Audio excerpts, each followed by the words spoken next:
আমার বাংলা সংবাদে আমি রাজু সেনগুপ্ত আপনাদের সবাইকে স্বাগত জানাচ্ছি। প্রথমে দেখে নেব আজকের সংবাদ শিরোনাম। বিশ্ব মহিলা দাবা কাপে ইতিহাস গড়ল ভারত, কোয়ার্টার ফাইনালে 4 ভারতীয় মহিলা।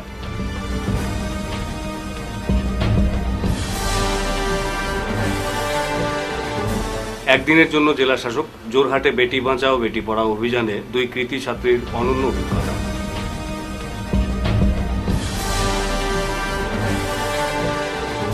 টেডেক্স 2025 resilient echoes from the east থিমে পূর্বাঞ্চলের সংগ্রাম ও উদ্ভাবনের গল্প।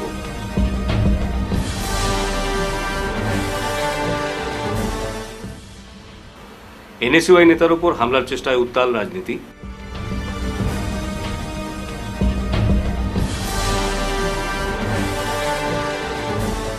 সোনাইয়ে ড্রেনে অজ্ঞাত পরিচয় যুবকের মৃতদেহ উদ্ধার, এলাকায় তীব্র চাঞ্চল্য।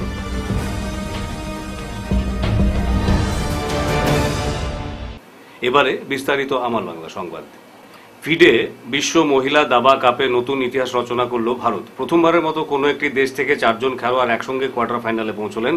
গ্র্যান্ডমাস্টার কোনেরু হাম্পি, ডি হারিকা, আর বৈশালী এবং ইন্টারন্যাশনাল মাস্টার দিব্যা দেশমুখ নিজেদের টাই ব্রেকার ম্যাচ জিতে পৌঁছে গেলেন শেষ 8-এ। সোমবার স্থানীয় সময় বাটুমিতে অনুষ্ঠিত চূড়ান্ত রাউন্ডে 4 জনই কঠিন লড়াইয়ে জয়লাভ করেন। অনভিজ্ঞতাকে হারিয়ে আত্মবিশ্বাসে ভর করে খেলেছেন কোনেরু হাম্পি। মাত্র 2 গেমেই 1.5 0.5 স্কোরে সহজেই পরাজিত করেন সুইজারল্যান্ডের আলেকজান্দ্রা কস্তেনিউককে। অন্যদিকে ভারতীয় দাবা অনুরাগীদের জন্য বড় চমক এনে দেন দিব্যা দেশমুখ। চীনের দ্বিতীয় বাছাই ঝু জিনেরকে হারিয়ে তাক লাগিয়ে দেন তিনি। ডি হারিকা প্রথম গেমে হেরে গেলেও পরের গেমে দুর্দান্ত কামব্যাক করেন এবং টাই ব্রেকে রাশিয়ার ক্যাটরিনা লগ্নকে পরাজিত করেন। আর বৈশালীও দারুণভাবে পারফর্ম করে কাজাখস্তানের মেরওয়ার্ড কামালি দেনোভাকে হারিয়ে কোয়ার্টার ফাইনালে জায়গা করে নেন। পরবর্তী রাউন্ডে কোনেরু হাম্পির প্রতিপক্ষ চীনের সং ইউসিন। বৈশালী মুখোমুখি হবেন টান ঝোংইয়ের, আর দিব্যা দেশমুখ ও ডি হারিকা মুখোমুখি হবেন একটি সর্বভারতীয় কোয়ার্টার ফাইনাল দ্বন্দ্বে। চলতি এই প্রতিযোগিতায় 8 জনের মধ্যে 4 জন ভারতীয় এবং 3 জন চীনা খেলোয়াড়। ফলে বিশ্ব মহিলা দাবা কাপ এবার রূপ নিচ্ছে ভারত বনাম চীনের উত্তেজনাপূর্ণ লড়াইয়ে। এই টুর্নামেন্ট থেকেই নির্বাচিত হবেন 3 জন দাবাড়ু, যারা সুযোগ পাবেন মহিলাদের ক্যান্ডিডেটস টুর্নামেন্টে খেলার, যার বিজয়ী চ্যালেঞ্জ করবেন পরবর্তী মহিলা বিশ্ব দাবা চ্যাম্পিয়নশিপের জন্য। বেটি বাঁচাও বেটি পড়াও কেন্দ্রীয় প্রকল্পের অংশ হিসেবে জোরহাটে 2 কৃতী ছাত্রীকে একদিনের জন্য জেলা শাসকের দায়িত্ব পালনের বিরল সুযোগ প্রদান করা হয়েছে। এই সুযোগ পেয়েছে টিটাগড়ের প্রাগতিকা সিনিয়র সেকেন্ডারি স্কুলের 9ম শ্রেণীর ছাত্রী সঞ্চিতা বড়ুয়া এবং চন্দ্রকমল বড়ুয়া কমার্স কলেজের স্নাতকোত্তর ছাত্রী গীতশ্রী শর্মা।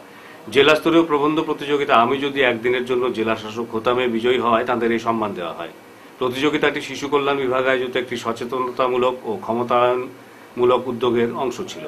দুজনকেই আনুষ্ঠানিকভাবে সম্মানসূচক জেলা শাসক হিসেবে ঘোষণা করা এবং তারা জেলা শাসক জয় শিবানীর সঙ্গে একটি পূর্ণ প্রশাসনিক দিনের কার্যক্রমে অংশগ্রহণ করে। তারা জেলা শাসকের সঙ্গে বিভিন্ন দপ্তরের বৈঠকে উপস্থিত ছিল। উচ্চপদস্থ প্রশাসনিক কর্মকর্তাদের সঙ্গে ভিডিও কনফারেন্সও অংশ নেয়, যার মধ্যে রাজ্যের মুখ্য সচিবও উপস্থিত ছিলেন। এই উদ্যোগ সম্পর্কে জেলা শাসক জয় শিবানী বলেন, প্রবন্ধ প্রতিযোগিতায় দুজনেই অসাধারণ পারফর্ম করেছে। এই পদক্ষেপের মাধ্যমে আমরা চাই মেয়েরা বড় স্বপ্ন দেখুক এবং প্রশাসনিক কাজ থেকে শিখুক। উপলব্ধি ভাগ করে নিয়ে গীতশ্রী বলেন, আমরা বুঝতে পারলাম কিভাবে একজন ডিসি পুরো জেলাকে পরিচালনা করেন এবং বিভিন্ন দপ্তর কিভাবে একসঙ্গে কাজ করে উন্নয়নের জন্য। দুজনেই জানায় এই অভিজ্ঞতা তাদের ভারতীয় প্রশাসনিক পরিষেবা IAS এ যোগ দেওয়ার স্বপ্নকে আরও শক্তিশালী করেছে। পুরো দিনের কর্মসূচিতে তারা সক্রিয়ভাবে অংশগ্রহণ করে এবং শাসন ব্যবস্থা ও জনসেবার বাস্তব অভিজ্ঞতা লাভ করে। এক অনন্য ও উদ্দীপনামূলক অনুষ্ঠানের সাক্ষী রইল আসাম বিশ্ববিদ্যালয়, যেখানে অনুষ্ঠিত হল টেডেক্স আসাম ইউনিভার্সিটি 2025, যার থিম ছিল রিসাইলেন্ট ইকোজ ফ্রম দ্য ইস্ট, অর্থাৎ পূর্বাঞ্চলের সংগ্রাম ও প্রজ্ঞার প্রতিধ্বনি। আলোচনার মূল বিষয়বস্তু ছিল এই অঞ্চলের বৈচিত্র্যময় সাংস্কৃতিক উত্তরাধিকার, অতীতের লড়াই এবং বর্তমানের উদ্ভাবনী দৃষ্টিভঙ্গি। বিশিষ্ট বক্তাদের মধ্যে উপস্থিত ছিলেন ডক্টর বিজেন্দর চৌহান, প্রখ্যাত হিন্দি অধ্যাপক ও মোটিভেশনাল স্পিকার, অর্ঘদীপ বরা, উদীয়মান চলচ্চিত্র নির্মাতা ও সাংস্কৃতিক কাহিনীকার, ডক্টর রবি কান্নান, পদ্মশ্রী ও রমেন ম্যাগসেসে পুরস্কারপ্রাপ্ত কাছাড় ক্যান্সার হাসপাতালের পরিচালক, লেফটেন্যান্ট কর্নেল কে শচীন সিং SM বীরত্ব পদকপ্রাপ্ত সেনা অফিসার। অনুষ্ঠানে উদ্বোধন করেন আসাম বিশ্ববিদ্যালয়ের শিক্ষা বিভাগের প্রধান অধ্যাপিকা সীমা পাল। দিনব্যাপী এই আলোচনা পূর্বাঞ্চলের রূপান্তরমূলক সম্ভাবনার বার্তা পৌঁছে দেয় উপস্থিত দর্শকদের মধ্যে। First time our university, Assam University, conducting this program, TEDx program. World. This is a world platform, and we have started at the very beginning stage, and our team, organization team, the students team, they have worked a lot, and from last 2-3 months most probably they have started their work. And it is true that we are in other position, but after getting some knowledge from them, then our university, our VC sir, he has encouraged our registered sir, he also encouraged, and other stakeholders all encouraged the team to conduct this program nicely, smoothly, and very well-maintained discipline. And so now I hope, and it will be continue long year, I think so. And I have taken this responsibility just for my students. They offered me, at least you please come to just to guide us, and I have taken this responsibility. Hope our VC sir may join today, and register sir, I think he is busy, and VCs are also busy. Hope so other teachers will come, and thank you very much. Kuldeep is organizing. এনএসএওয়াই নেতা শুভজিৎ চক্রবর্তীর উপর হামলার চেষ্টায় উত্তাল রাজনৈতিক মহল, সংগঠন নিষিদ্ধের দাবি বিডিওয়াইএফ এর। এনএসএওয়াই রাজ্য সম্পাদক করিমগঞ্জ জেলার রাজনৈতিক নেতা শুভজিৎ চক্রবর্তীর উপর লাচির সেনার সদস্যদের হামলার চেষ্টাকে ঘিরে চাঞ্চল্য ছড়িয়েছে। গত 16 জুলাই রাহুল গান্ধীর উপস্থিতিতে কংগ্রেস কর্মী সভায় যোগ দিতে গুয়াহাটিতে যান শুভজিৎ। তিনি বরাক রেসিডেন্স হোটেলে ছিলেন। অভিযোগ, লাচির সেনার সদস্যরা ধারালো অস্ত্রশস্ত্র সহ তার খোঁজে হোটেলে পৌঁছায় এবং হুমকি দেয় হোটেল কর্তৃপক্ষকে। বরাক ডেমোক্রেটিক যুব ফ্রন্ট বিডিওয়াইএফ এর আহ্বায়ক কল্পার্ণব গুপ্ত এক প্রেস বিবৃতিতে এই ঘটনাকে গণতান্ত্রিক মূল্যবোধে আঘাত বলে উল্লেখ করেন। তিনি বলেন, লাচিত সেনাগোষ্ঠী একটি উগ্র অগণতান্ত্রিক সংগঠন এবং তাদের অবিলম্বে নিষিদ্ধ করা হোক।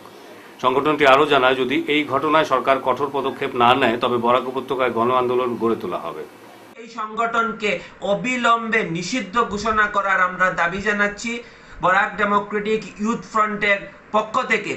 তার সাথে সাথে আমরা আহ্বান জানাচ্ছি যে অবিলম্বে তাকে গ্রেফতার করা হোক।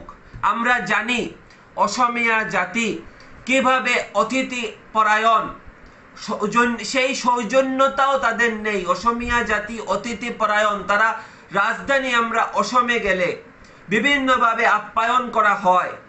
সেই সৌজন্য, সেই ঐতিহ্যকে তো তারা গুরুত্বপূর্ণ মনেই করেন না, বরং অসমীয়া জাতির এক অনন্য আইকন লাচিত বরফুকনের নাম ব্যবহার করে চাঁদাবাজ, লুণ্ঠনবাজ এবং মানুষকে হুমকি ধমকি এবং এই গুন্ডারাজ কায়েম করছেন শৃঙ্খল চালিহা ও তার সাঙ্গ পাঙ্গরা। তাই অবিলম্বে আমরা তাকে গ্রেফতার করার জন্য দাবি জানাচ্ছি পুলিশ প্রশাসনের পক্ষ থেকে। বরাক উপত্যকার থেকে মানুষ অবশ্যই আসামের রাজধানীতে যাবে এবং এই গণতান্ত্রিক দেশ ভারতবর্ষে সকলেরই অধিকার আছে। এভাবে আসামের রাজধানীকে তারা আমাদের কাছ থেকে এইভাবে আমরা অবশ্যই আসামের রাজধানীতে যাব। তাদের হুমকি ধমকিকে আমরা পরোয়া করি না। আমাদের গণতান্ত্রিক অধিকার আছে এবং এই সুরক্ষা আসাম সরকারকে অবশ্যই নিশ্চিত করতে হবে, নইলে বরাকেও কিন্তু অবিলম্বে গণতান্ত্রিক আন্দোলন গড়ে উঠবে। শনিবার সকালে সোনাই থানার সৈয়দপুর প্রথম খণ্ড এলাকায় এক অজ্ঞাত পরিচয় যুবকের মৃতদেহ উদ্ধার ঘিরে চাঞ্চল্য ছড়ায়। স্থানীয় রহিমের দোকান সংলগ্ন একটি ড্রেন থেকে মৃতদেহটি উদ্ধার হয়। প্রাথমিক অনুমানে পুলিশ মনে করছে যুবকটিকে অন্য কোথাও হত্যা করে এখানে ফেলে রেখে যাওয়া হয়েছে। মৃতদেহটি 2-3 দিন আগে শরীরে পচন ধরেছে এবং দুর্গন্ধ ছড়াচ্ছে। খবর পেয়ে রাঙ্গিরখাড়ি পুলিশ ঘটনাস্থলে পৌঁছে মৃতদেহ উদ্ধার করে ময়নাতদন্তের জন্য শিলচর মেডিকেল কলেজে পাঠিয়েছে। পুলিশ জানিয়েছে এটি একটি সন্দেহজনক মৃত্যু এবং তদন্ত চলছে। স্থানীয় বাসিন্দারা নিরাপত্তা নিয়ে উদ্বেগ প্রকাশ করেছেন। নিমাইপুর অঙ্গনওয়াড়ি কেন্দ্র নিয়ে দুর্নীতির অভিযোগ প্রতিবাদে ফুঁসে উঠলেন এলাকাবাসী। পালংঘাট আইসিডিএস এর অধীনস্থ মোহনখাল রামমানিকপুর গ্রাম পঞ্চায়েতের 80 নম্বর নিমাইপুর অঙ্গনওয়াড়ি কেন্দ্রের কর্মী জমিলা বেগমের বিরুদ্ধে শিশু খাদ্য সংক্রান্ত দুর্নীতির অভিযোগ এনে শনিবার সরব হলেন এলাকাবাসী। নিমাইপুর গ্রামে আয়োজিত এক প্রতিবাদী সভায় স্থানীয়রা সরাসরি অভিযুক্ত কর্মীর বিরুদ্ধে ক্ষোভ প্রকাশ করেন। তাদের অভিযোগ, কেন্দ্রের শিশু খাদ্য নিয়মিতভাবে বিতরণ না করে তা আত্মসাৎ করছেন কর্মী জমিলা বেগম। শুধু তাই নয়, কেন্দ্র নির্মাণের স্থান নিয়েও রয়েছে চক্রান্তের অভিযোগ। স্থানীয়দের দাবি, অঙ্গনওয়াড়ি কেন্দ্রটি নিমাইপুরেই নির্মাণ হওয়া উচিত হলেও জমিলা বেগম ষড়যন্ত্র করে কেন্দ্রটিকে মোহনখাল এমই স্কুলের পাশে নির্মাণের চেষ্টা চালাচ্ছেন। এতে শুধু দুর্নীতির সুযোগই তৈরি হচ্ছে না, বরং এলাকার শিশুদেরও সেবা থেকে বঞ্চিত করা হচ্ছে বলে অভিযোগ উঠেছে। বই বই ব্যাগ গইতে আইলি তা দেন না, তান বাড়িতে সব রাখি দেন। সরকারে হয়ে যাচ্ছেন তান বাড়িতে একটা ব্যাগ একটা বই একটা রাখবার লাগবে। এখন তো আমরা এখন বাচ্চাদের স্কুলে এখন বই ওইটা ব্যাগ সে গিতা ওইটা আইলে তান বাড়িতে তা রাখি দিন। আমরা বাচ্চা নিতে বই সইটা কোনটাইতে পাই না, সিয়ারি লইতে কোনটাইতে না, এটা সব তান বাড়িতে রাখিচ্ছে। স্কুলে যা আছে গড্ডে যাইছে গড্ডে যে তুমি রাখতে, তোমার সরকারে হয়ে যাচ্ছেন তুমি অন্য তোমার বাড়িতে নিয়ে তুই তাই না জিনিস স্কুল এম স্কুল। এবার বাচ্চাদের বারিন্দাত পড়ানি হয়, বাচ্চাদের এখন স্কুলে বলে বাচ্চান যারা আইবা তারা পাইবা। আর তাই দুই একটা মানুষ আছে ন সাইটের মানুষের তাই দিয়া ব্যাগ সেক দিয়া হয় না। আর বাচ্চারা গেলে তারা তো আধা ঘন্টা সময় পড়াইয়ে তারা ছুটি দিলেন, এরপরে তারা স্কুলে যাইন, 12 দিন গেলে স্কুল বন্ধ পাইন। 1 বছর থেকে আমরা কিচ্ছু পাই না বাচ্চারার। আর 1 বছর পরে তারা একাটি চাউল দিছেন এখন। আর এখন তো স্কুলে যাওয়া যাওয়াই নাই। আর এখন স্কুল তারা এখন দূরই পড়ে গেছে। এখন আমরা লাগেন বাচ্চারা তো স্কুলে যেতে পারে না, বহুত কষ্ট হয়। আমরা চাই আমরা দ্বারা কাছে স্কুলটা হইতো, আমরা বাচ্চারা পড়িতে একটা সুবিধা হইব আর কেউ মাত। নিমাইপুর সাইডে আমরা বাড়ির কিনারও, আমরা নিমাইপুর এরিয়াত ছাত্র বেশি, আর এই সাইডে তো ছাত্র বেশি নাই। তারা খালি সব সময় আলে তারা হ সাইডে যাবা লাগে, আমরা বেশি কষ্ট হয়, বাচ্চারা ও সাইডে বেশি। তারা অঙ্গনাদি যে স্কুলটা হইতো আমরা নিমাইপুর সেন্টার হইতো, আমরা সবার কি মুখে দাবি ওখানে আমরা এখানে বাচ্চারা ওখানে যেতে অসুবিধা হয়। কিন্তু একদিন গেলে 3 দিন গিয়ে স্কুল বন্ধ পাইন, বারিন্দাত বইয়ে পড়া লাগে। আমরা চাই মানে আমরা সেন্টার ওখানে হইতো, আমরা জায়গা তো জমিন সব দেওয়া হয়েছে। এই জায়গা দিন আর কি আমার মামা হরণ তান জায়গা এখানে তান। রাজাবাজার ব্লক আঞ্চলিক পঞ্চায়েতের সভাপতি হিসেবে শপথ দিলেন জয়পুর কামরাঙ্গা জিপির এপি সদস্যা পাপড়ি রানী দত্ত। সহ সভাপতি হয়েছেন থাইলু ভান্ডু জিপির এপি সদস্যা বাসন্তী ভূমিজ। গতবারের পর এবারও রাজাবাজার মন্ডল বিজেপি এই ব্লক তাদের দখলে ধরে রেখে আজ শপথ গ্রহণ অনুষ্ঠান আয়োজিত হয় রাজাবাজার ব্লক কার্যালয়ে। উপস্থিত ছিলেন প্রভারী মৃণালকান্তি দাস, দেবাশিস রায়, ছিলেন বর্থল হরিনগর জেলা পরিষদ সদস্য বিজেতা মাহাতো, রাজাবাজার বিজেপি মন্ডল সভাপতি শুভঙ্কর গোয়ালা প্রমুখ। নির্বাচনে জয়ী হয়ে সব সদস্যকে নিয়ে কাজ করার অঙ্গীকার করেন সভাপতি এবং সহসভাপতি। বিজেপি এই আসনটি পুনর্বার দখলে রাখতে পারায় খুশি ব্যক্ত করেন উপস্থিত দলীয় কার্যকর্তারা। যে আমরা এখানে রাজাবাজার উন্নয়ন খণ্ডে আজকে আমরা উপস্থিত হয়েছি। আজকে আমাদের আঞ্চলিক পঞ্চায়েতের শপথ সমারোহ হয়েছে এবং আমরা জানি যে রাজাবাজার যেটা উন্নয়ন খণ্ড আছে লক্ষ্মীপুরের মধ্যে, শুধু একমাত্র রাজাবাজারের মধ্যে যে 8টা এপি আনকন্টেস্ট হয়েছে, বিনা প্রতিদ্বন্দ্বিতাতে ওনারা বিজয় হয়েছে। সাথে সাথে আমরা জানি যে আমাদের জেলা পরিষদও আনকন্টেস্ট হয়েছে। এটা শুধুমাত্র সম্ভব হয়েছে আমরা জানি যে এটা সঠিক নেতৃত্ব, এবং এই নেতৃত্বটা দিচ্ছেন আমাদের ভারতীয় জনতা পার্টির যিনারা দায়িত্বে আছে, কাছাড় জেলা কমিটি। এবং আমরা জানি যে আমাদের মধ্যে সর্বকালের সর্বশ্রেষ্ঠ কর্মদক্ষ বিধায়ক তথা আসামের মাননীয় মন্ত্রী আমি কৌশিক রায়কে আমি ধন্যবাদ জানাই। উনার নেতৃত্বে আমাদের এই যে রাজাবাজার বা লক্ষ্মীপুর সমষ্টিতে 31টা জিপির মধ্যে 18টা আনকন্টেস্ট হয়েছে শুধুমাত্র উনার নেতৃত্বে। আমি ধন্যবাদ জানাতে চাই আমাদের কাছাড় জেলার নেতৃত্বকে এবং আসামের মাননীয় মুখ্যমন্ত্রী ডক্টর হেমন্ত বিশ্ব শর্মা মহাশয়কে। সোনাই বিধানসভার কৃষ্ণপুর জিপির নবনির্বাচিত সভাপতি মরিয়ম বেগম বরভূঁইয়াকে নিয়ে শনিবার জিপিতে বিজেপির বিশাল বিজয় র্যালি বের হয়। এতে বিজেপি সমর্থিত 5 গ্রুপ সদস্য সহ প্রচুর দলীয় কর্মী সমর্থক উপস্থিত ছিলেন। এদিন সকাল 10টায় আউলিয়া বাজার থেকে শুরু হয় বিজয় র্যালি। বাইক সহ অন্যান্য যানবাহন নিয়ে দলীয় কর্মী সমর্থকরা এতে যোগদান করেন। জিপির বিভিন্ন পথ পরিক্রমা করে পুনরায় আউলিয়া বাজারে এসে শেষ হয় র্যালিটি। র্যালিতে সামিল হন বিজেপির সোনাই মণ্ডলের সভাপতি অশোক গোয়ালা, কৃষ্ণপুর জিপির প্রভারী কবির হোসেন মজুমদার, সভানেত্রী মরিয়ম বেগম বরভূঁইয়া সহ গ্রুপ সদস্য সাইনা বেগম বরভূঁইয়া, রতন দাস, স্মৃতিবর্ধন ও শাবানা বেগম লস্কর। এ বিষয়ে বক্তব্য রাখতে গিয়ে মণ্ডল সভাপতি অশোক গোয়ালা বলেন, কেন্দ্র ও রাজ্যে বিজেপি সরকার রয়েছে। কৃষ্ণপুর জিপিতে বিজেপি দল বোর্ড গঠন করায় জিপির উন্নয়ন ত্বরান্বিত হবে। জিপি সভানেত্রী সহ পঞ্চায়েতের সকল সদস্য জিপির উন্নয়নের লক্ষ্যে কাজ করে যাবেন বলে আশা প্রকাশ করেন তিনি। এদিকে গ্রুপ সদস্যদের তরফে রতন দাস জিপির উন্নয়নে সবার সাহায্য সহযোগিতা কামনা করেন। আপনারা দেখেছেন বিগত দিনের যে কৃষ্ণপুরের জিপির যে উন্নয়ন, সেই উন্নয়নের ধারা রেখে এবার কৃষ্ণপুর জিপি ভারতীয় জনতা পার্টির পক্ষে জিপি গঠন হয়েছে আপনারা দেখবেন যে 5 বছরের যে উন্নয়নের ধারা প্রধানমন্ত্রী নরেন্দ্র মোদীজির সবকা সাথ সবকা বিকাশ সবকা প্রয়াস আর ডক্টর হিমন্ত বিশ্ব শর্মা মুখ্যমন্ত্রী যে নির্দেশ, সেই নির্দেশ অনুযায়ী আসামের যে বিকাশ, সেই বিকাশকে ধারা রাখতে এবার কৃষ্ণপুর জিপিতে ওয়ার্ড মেম্বাররা যেভাবে সমর্থন করে জিপি সভানেত্রী হিসাবে ওনাকে বিজয়ী করেছেন।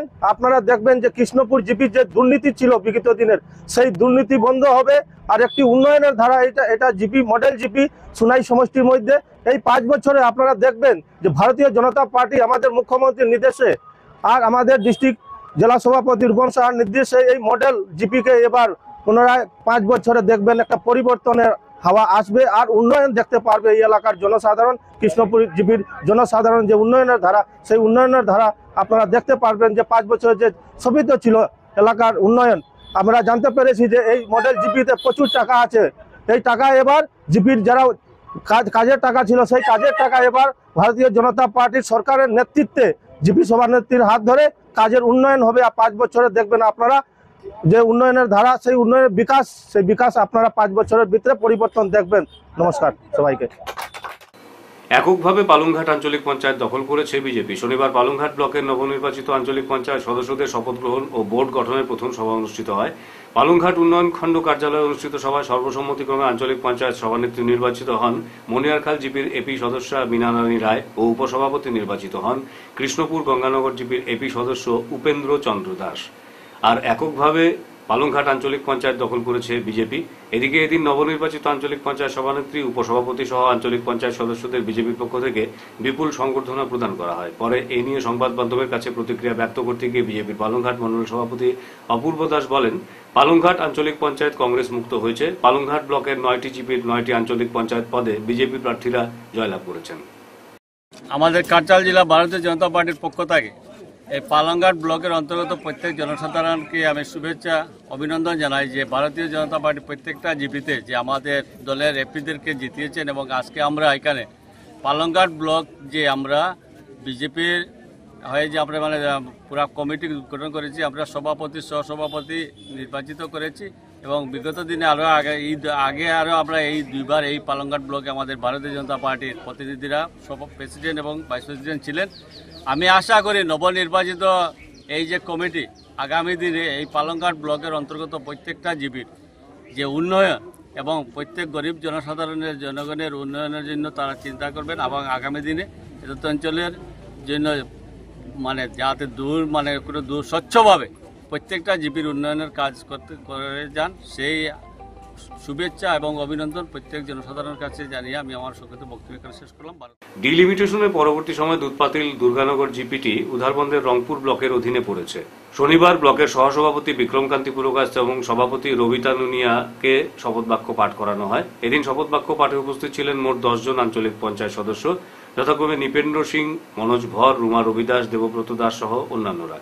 দুধপাতিল দুর্গানগর জিপির ব্লকের সহসভাপতি বিক্রমকান্তি পুরকাস্ত প্রথমে ধন্যবাদ জানান রাজ্যসভার সাংসদ কনাদ পুরকাস্ত, শিলচরের সাংসদ পরিমল শুক্লবৈদ্য, বিধায়ক মেহেরকান্তি সোম, কাছাড় জেলা বিজেপি সভাপতি রূপম সাহা সহ জেলা বিজেপির সহসভাপতি অমিয়কান্তি দাস, কাশীপুর বিজেপি মণ্ডলের প্রভারী নবারুণ চক্রবর্তী সহ অন্যান্যদের। সেই সঙ্গে এই এলাকার সার্বিক উন্নয়নের লক্ষ্যে তিনি সবসময় কাজ করে যাবেন বলে আশা ব্যক্ত করেন।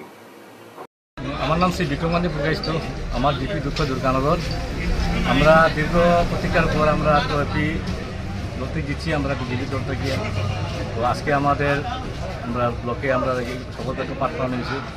তো আজকে আমরা সর্বস্তরের যারা আমরা আসলা এপিরা আসলা সবাই মিলিয়া আমাদের ব্লক প্রেসিডেন্ট নির্বাচিত করছেন শ্রীমতী রবিতা নুনিয়াকে, আর আমার ভাইস প্রেসিডেন্ট সব মিলিয়া চয়ন করছেন।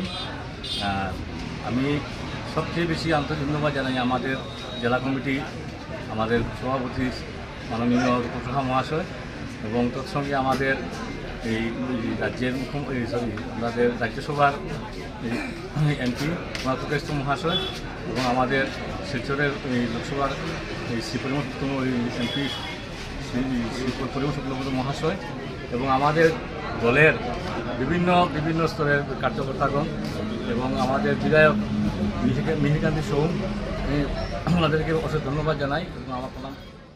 720 টাইকোয়ান্ডো ও ফিটনেস একাডেমি শিলচরের যৌথ উদ্যোগে শনিবার শিলচরে শুরু হলো 5th foundation cup invitational open inter club taekwondo championship 2025। এদিন প্রদীপ প্রজ্বলনের মাধ্যমে প্রতিযোগিতার সূচনা করেন বিশিষ্ট অতিথিবৃন্দ।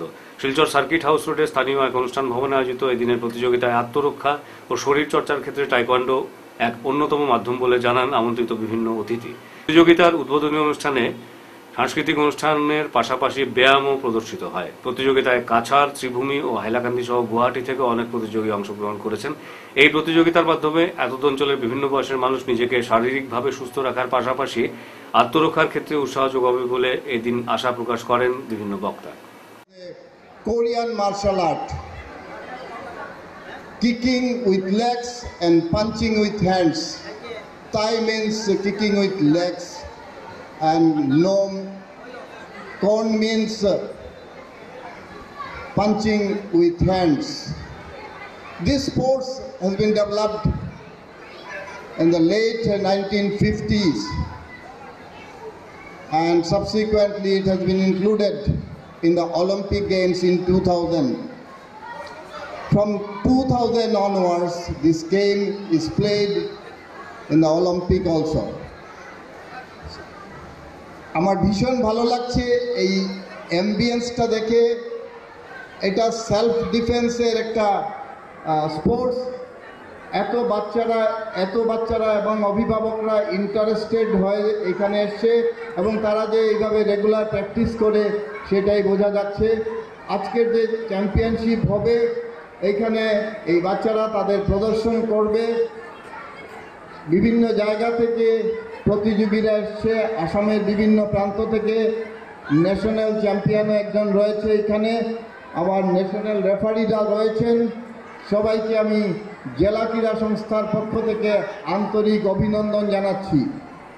আমার মনে হয় জেলা ক্রীড়া সংস্থায় আমরা এই স্পোর্টসকে ইনক্লুড করে আমরা ট্রেনিংয়ের ব্যবস্থা এবং কম্পিটিশন আয়োজন করার ব্যবস্থা করব আগামী। আপনি কি আজকের খবর ঠিক সময় চাইছেন? মিস করবেন না। আমার বাংলা নিউজ নিয়ে হাজির রাত 9টা ও 10টায়, সরাসরি আপনার কাছে, আপনাদের কানে। দেশের রাজনীতি, অর্থনীতি, শিক্ষা, বিনোদন। আপনি কি আজকের খবর ঠিক সময় চাইছেন? মিস করবেন না। আমার বাংলা নিউজ নিয়ে হাজির রাত 9টা ও 10টায়, সরাসরি আপনার কাছে। দেশের রাজনীতি, অর্থনীতি, শিক্ষা, বিনোদন, খেলাধুলো সবকিছু একসাথে এক জায়গায়। আর সময় মিস হলেই কোনো চিন্তা নেই, নিশ্চিত থাকুন।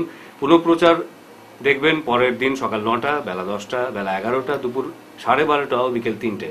বিজ্ঞাপন বা আপনাদের সংবাদ প্রকাশের সুযোগ নিতে যোগাযোগ করুন 9435070039 অথবা 7002745927 এই নম্বরে।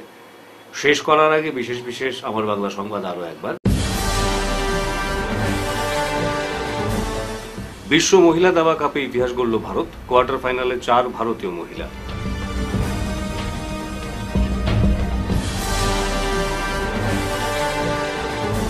একদিনের জন্য জেলা শাসক। জোরহাটে বেটি বাঁচাও বেটি পড়াও অভিযানে 2 কৃতি ছাত্রীর অনন্য অভিজ্ঞতা।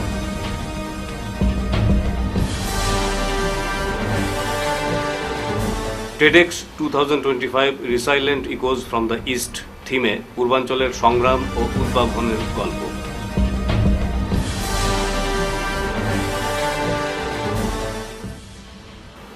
NSUI নেতার উপর হামলার চেষ্টায় উত্তাল রাজনীতি।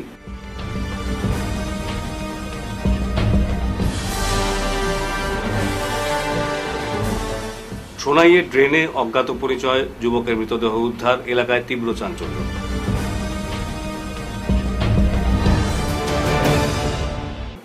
আজকের মতো আমার বাংলা সংবাদ এ পর্যন্তই। নমস্কার।